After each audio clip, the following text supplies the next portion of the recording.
What's happening, everyone? Back today with yet another video.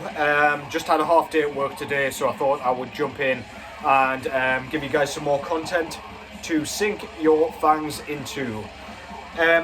Today I've got a bit of a kind of just a fun one, basically. I thought I would have a scour through my CD collection, which I don't do very often, and pull out some of the worst albums from within. So the thing about my CD collection is I bought a lot of stuff in there quite early, so like my first physical music was on there, on that format, and kind of my music tastes have very much changed kind of as I've been kind of collecting CDs. So you kind of, there's probably a cut-off point where I kind of stop buying certain things and start buying certain things. And yeah, there are some true fucking horrors hidden amongst those. To be honest, some of the picks that I've kind of pulled out, I wanted to talk about because they were kind of disappointing as well as like actual dog shit. So there's like a bit of a mix. I will explain as I go on, so like don't get mad at some of these picks. It's just like either my tastes have changed or I just don't personally like them anymore, I guess. But yeah, anyway, I'll get into that in a second, but first, what's going on in the background? This is aborted with God knows which album. I don't know how many albums in this one is, quite a few, with their full-length album, the Necrotic Manifesto. So these guys are based out of Belgium, I believe, and the best way I could describe them is kind of like a combination between sort of brutal death metal and straightforward, like modern death metal. It is very straightforward in a sort of, like, it's a very well produced death metal album. That's kind of what I mean by modern and straightforward. The music itself is actually quite technical, as I say, kind of falling over onto the brutal side. Sven's ridiculous vocals kind of come across as death growls, but he kind of releases wind, like air, with his growls, which makes it sound almost kind of whispered. It gives it a whispered sort of effect. It almost sounds modulated, but I am pretty certain it isn't. He sounds the same on every goddamn kind of recording. The riffs are phenomenal, really, really memorable, really, really kind of yeah, as I say, kind of complex and interesting, and keeps you engaged for the full runtime. This is like 14 tracks long, I believe, yeah. So it's quite an extensive thing. But yeah, if you like the sound of any of that, go and check that out. That's aborted with the Necrotic Manifesto. Absolutely killer shit. Really like that band, and they're pretty goddamn consistent across the board with all of their releases. Sorry if if it looks like I'm distracted. I was looking for something. I've got it here though, don't you worry. Okay, so how many? As I say, I'm concentrating only on CDs here. I've got 8 CDs, assuming I've counted those correctly. Counting's hard. Yeah, any genre, doesn't matter. I've just pulled out some absolute monsters from my collection, and I'll just talk a bit about them. Some of this will be from memory, because some of this shit I do not pull off the shelf anymore. But yeah, you'll just have to go and see for yourself just how fucking shoddy some of this work is. First up is a CD that is, for the most part, utter hot garbage. This is the compilation album from Shady Records, entitled Shady XV. This one came out in 2014, and it's basically a compilation of like all of the artists from that record label, kind of combining. There's lots of features, like they feature on each other's tracks and things. Eminem is obviously a kind of sort of centerpiece of this album, as is kind of Royce da 5'9", Yellow Wolf's on this thing. This is basically a compilation of just bang average songwriting, in my opinion. So there are a few good tracks on here, or they were at the time. This is definitely one of those albums I do not pull off the shelf. Really just bad songwriting. Eminem is not at the peak of his powers here. I think this one came out just before or just after Revival, I cannot remember, but that album, let's not even fucking start with that thing. We just like to pretend that didn't happen. Yeah, just the features aren't amazing, the songwriting is pretty poor, it's full of like zany lyrics and things which don't work by themselves. Like the clever lyricism is kind of just stale and uninteresting and like a failed attempt at comedy for a lot of Eminem's work anyway. The stuff that doesn't have Eminem on it I find to be just kind of boring. There's like 28 tracks on this goddamn thing and like way less than half of it is actually worth a damn. Let's have a look, what have we got? Yeah, so we've got a Bad Meets Evil track on here, Vegas, which is okay. Like, a lot of these tracks, I can't even remember what some of it is. It's that forgettable. And some of it truly is terrible. I remember skipping through most of these tracks when we had it on the car. There are a couple of good moments, as I say, like Yellow Wolf's Till It's Gone. A couple of Yellow Wolf moments in general are quite good. But yeah, man, I'm not a hip hop guy in general, but this is really, really just worthless filler for the most part. So yeah, if any of that sounded good to you, go and check that out. Shady XV. If you're familiar with any of Eminem's kind of later work, you kind of know what to expect with it. It's just kind of, yeah, just old. Nobody cares anymore. Yeah. Anyway, moving on. Spoiler alert, by the way, there will be more Eminem on this list, trust me. Next up, this is USA's WADA with their second full-length album, Cult of a Dying Sun. This one was released in 2018. So if you're not familiar with the WADA, they're often described as kind of a Mugwar kind of copycat band, if you like. Basically just a clone, adopting Mugwar's sound and sort of making it worse. That's what a lot of people would say. I loved their first album, and I quite enjoyed their latest album, Jin, as well. I thought it was quite good. But this one in the middle here is really, really fucking boring, in my opinion. They tried to make it a slightly longer album than their debut, and I just think it falls completely flat on its face, smashing its nose and teeth into pieces.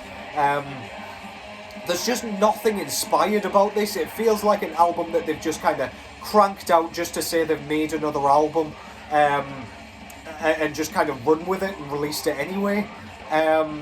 They've relied heavily on the kind of gimmick, the really nice artwork as well, to kind of sell this record, but it's just so...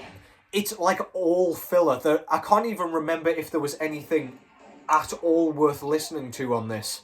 I'm pretty sure there was a track, it might have been Blood, Sand, Ash, which had like a really cool lead riff on it.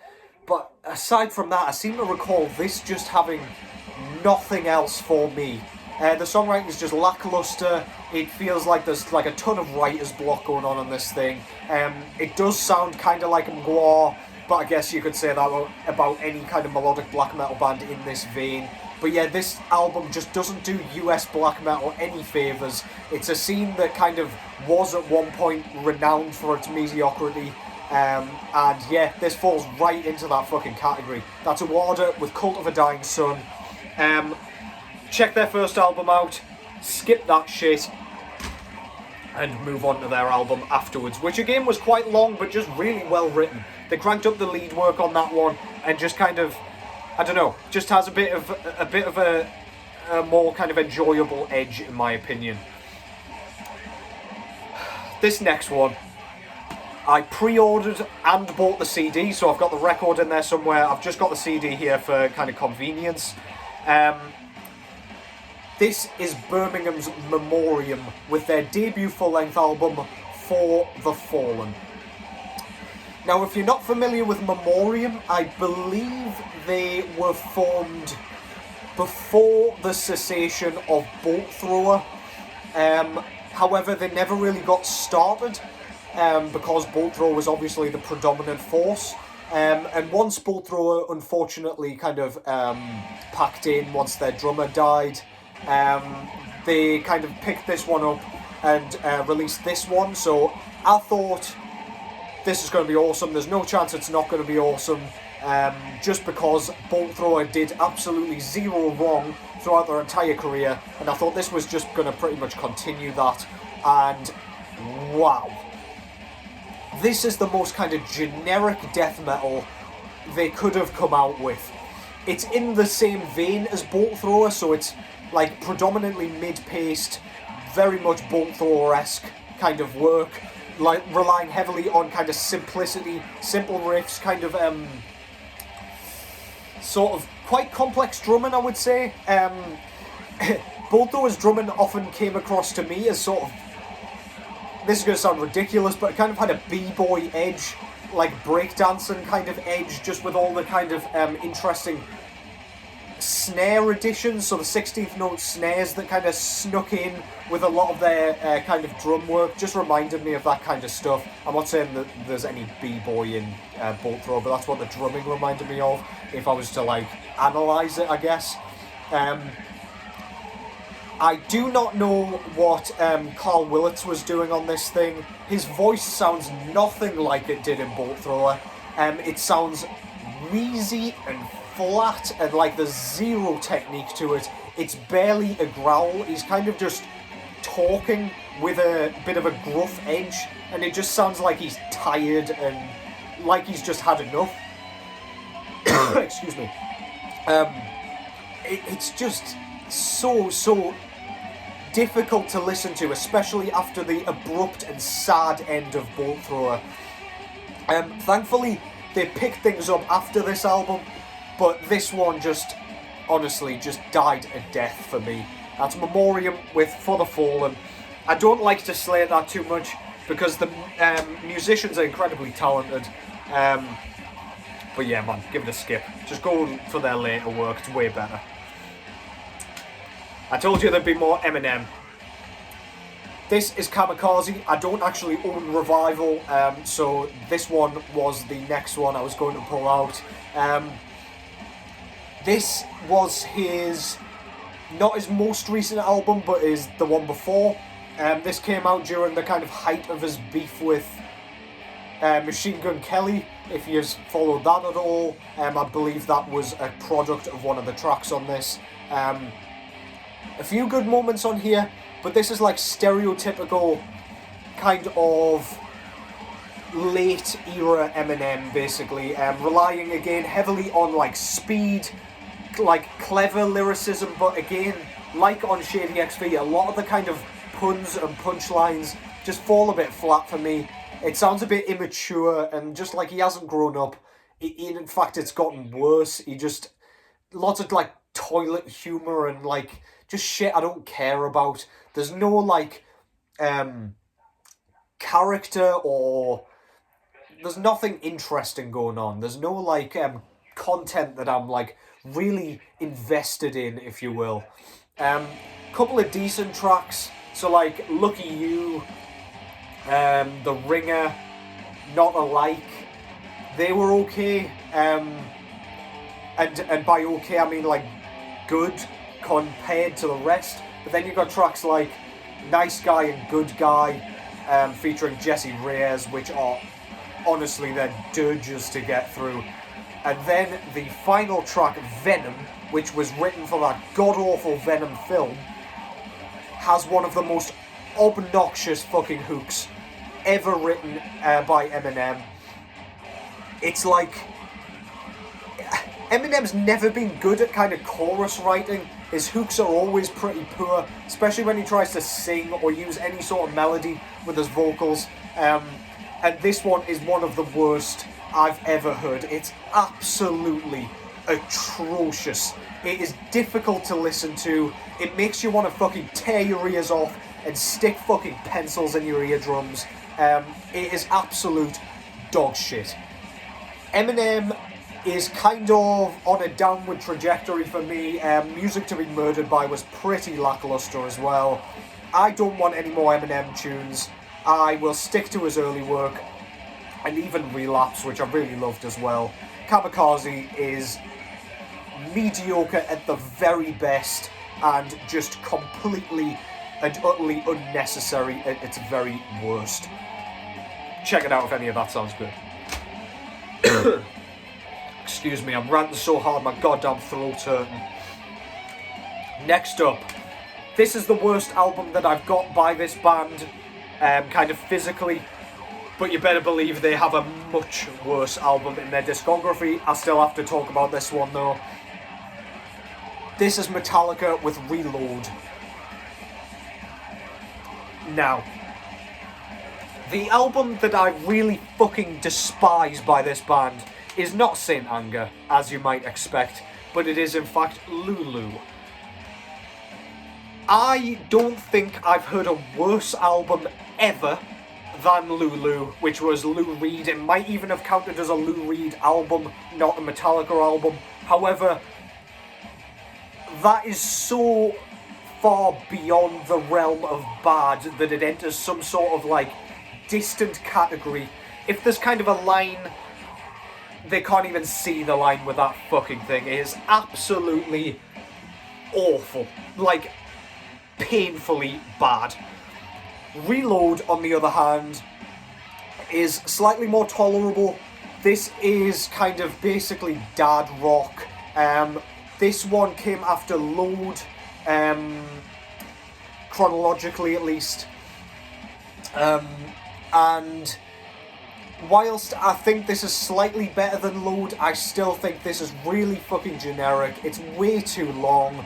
There's loads and loads of filler on here.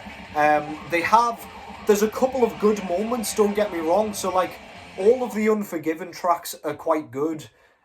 Fuel is just a punchy banger, gets stuck in your head. But then there's like tracks like Carpe Diem Baby and like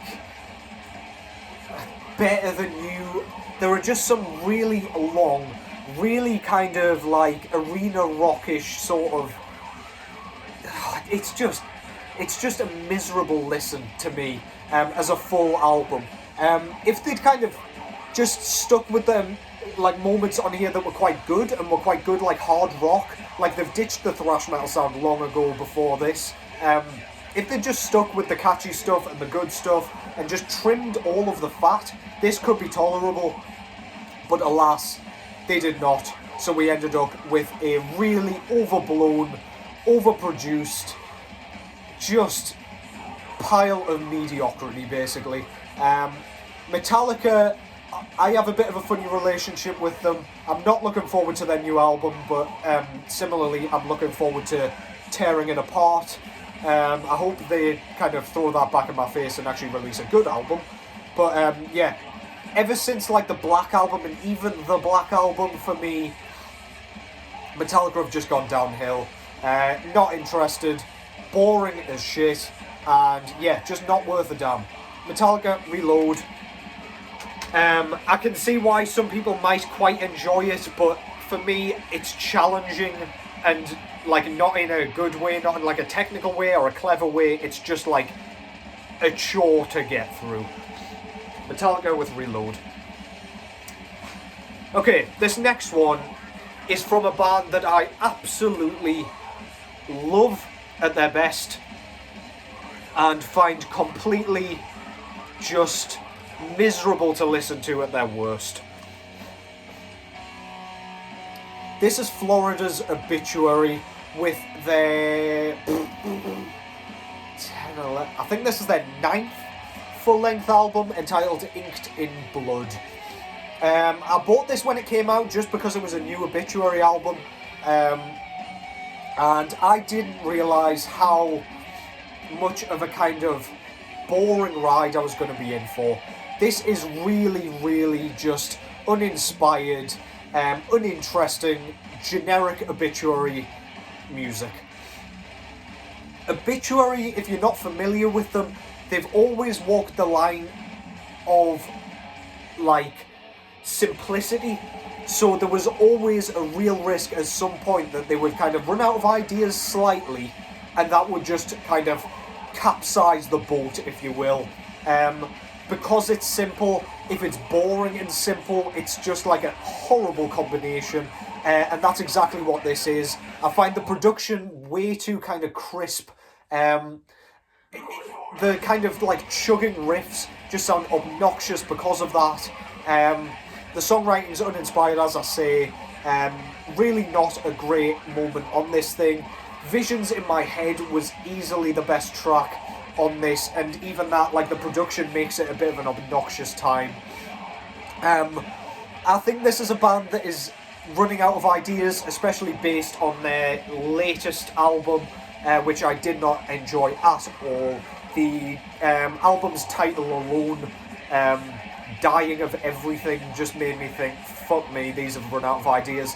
And before that, when a band that's been around as long as Obituary have, brings out their 10th album and makes it a self-titled album, I've got to be asking questions beforehand, like, where's the fucking creativity gone? But the creativity went before that happened with this piece of hot garbage. Obituary, Inked in Blood, legendary band with a very, very poor album. This next one's quite a recent one. When did this one come out? 2020. So, I'll go into why I picked this up in a second, but yeah. This is Lady Gaga with Chromatica. I don't know how many albums she's got. I don't know an awful lot about her back catalogue. I heard a couple of tracks on this before picking it up, and I thought they were alright. I love Lady Gaga's voice. I think she's fucking awesome. I like her attitude. I've always been quite allured by her music. I've always found her quite an interesting artist. Her early stuff is excellent. And yeah, I just thought, you know what? I'm going to pick that up. It's only a tenner. And this turned out to be like a really, really cheesy, badly written kind of disco pop, electronic pop album that I find just kind of cringy. The lyrics especially are the thing I can't get past. The track listing isn't on the back. There is a track on here, I can't even remember what the fucking thing's called. It's about like a sweet shop or something, I don't know. But the lyrics are absolutely fucking terrible. It just it takes me out of the experience. Like, I like to be kind of absorbed by an album, and I like to kind of feel it, and I like to sort of just escape. That's what music does for me. But this thing, whenever I hear a corny lyric, I'm just like, oh, and I'm just like, just stop it, man. It makes me want to skip tracks. It's not a miserable listen. I don't hate this thing, but it is definitely not the album I was after. I should have picked up one of her earlier albums. But yeah, as I say, I like Lady Gaga's sound, and or at least some of it. And I'm hoping one of these days she really nails an album, a bit like Miley Cyrus with Plastic Hearts. Like, I hated Miley Cyrus's music for a long time up until she released that, and I loved that album. So I'm hoping Lady Gaga will do that at some point. I feel like she's got something fantastic just in her. I just need to wait for it, basically. Chromatica, Lady Gaga. Not horrible by any means, but not amazing by any means either. And this next one, I'm not going to slate this one by any means. I have no desire to do so. This is Nile with At the Gate of Sethu. My problem with this is pretty much the same as everybody else's problem with it, in that it's just kind of a little bit uninspired, and the production is pretty dreadful. The music itself, there's lots of like really decent lead solos and lead work. Some of the riff writing's good. It's kind of got the same problem as Ithyphallic does, in that it's quite long and kind of self-indulgent. It's sort of self-appreciating. They're just kind of playing Nile tunes. This, if you were going to write a kind of generic Nile album, or try and recreate just the generic Nile sound, this pretty much sums it up. Although Ithyphallic had this kind of problem, that one at least had the kind of Egyptian feel to it, with the kind of traditional instruments. I don't know what you call them, I don't have a clue which instruments they were using, but they use like some interesting like Arabic sounding instrumental work to kind of get you lost in the Egyptian kind of mythology and the kind of theme of ancient Egypt. Whereas this one does none of that. It's just like a generic technical death metal album in the Nile style, I guess, or something else that doesn't rhyme quite as obnoxiously. Yeah, man.